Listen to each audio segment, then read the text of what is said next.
date I want to share with you is 1948. I don't know if you know about this, but after World War II, the Allied nations of the world, and most of you weren't born in 1948, but most all the Allied nations of the world got together at a big conference. This is prior to the United Nations, prior to that planning.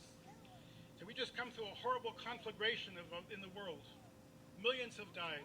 How could something like this happen? What makes countries do these kinds of things? How do we prevent that in the future? And all these countries agreed on a couple things. One of the things they agreed upon is that if you give people health care, they have the opportunity to go to school, to learn, to have a job, to be members of society, or productive. All the countries in 1948, including the United States of America, signed a treaty that said, we will assure that all our citizens of our nations have access to basic health care. Every country in the world followed that treaty except for two. Republic of South Africa, who since that time has gone to a healthcare system after apartheid ended, and the only country in the world today that signed that treaty in 1948 that does not have any kind of system for care to assure basic health care for all their citizens is the United States of America. Unbelievable.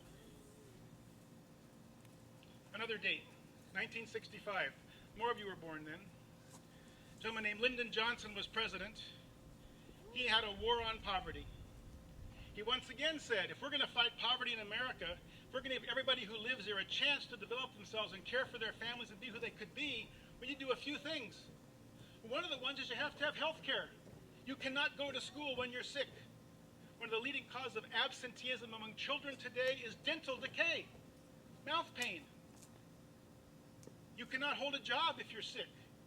You cannot finish your graduate degree or progress in your job if you're sick. Lyndon Johnson said you must have healthcare systems, and the community health centers were born in 1965 as part of the war on poverty as a way to ensure better access to care, a more successful economy in our nation, a stronger nation. And of all the things in the war on poverty, very few are left anymore except the community health centers. Thank goodness. Another date, very important to me, was 1970 and 71. Passage of the bill creating the act called the National Health Service Corps. We had community health centers, but we still needed more providers to go and serve medically underserved populations. We needed more providers to go to places where other people were not choosing to go. Now, Guerneville is such a beautiful place. I still wonder why people weren't choosing to go there, but be that as it may. So a program called the National Health Service Corps came into being, which would recruit physicians, nurse practitioners, physician assistants, dentists, other people who were willing to serve the underserved. Underserved meaning those who didn't have access to care. There's nothing about insurance. You could have insurance or not. You have no providers, you have no access to care.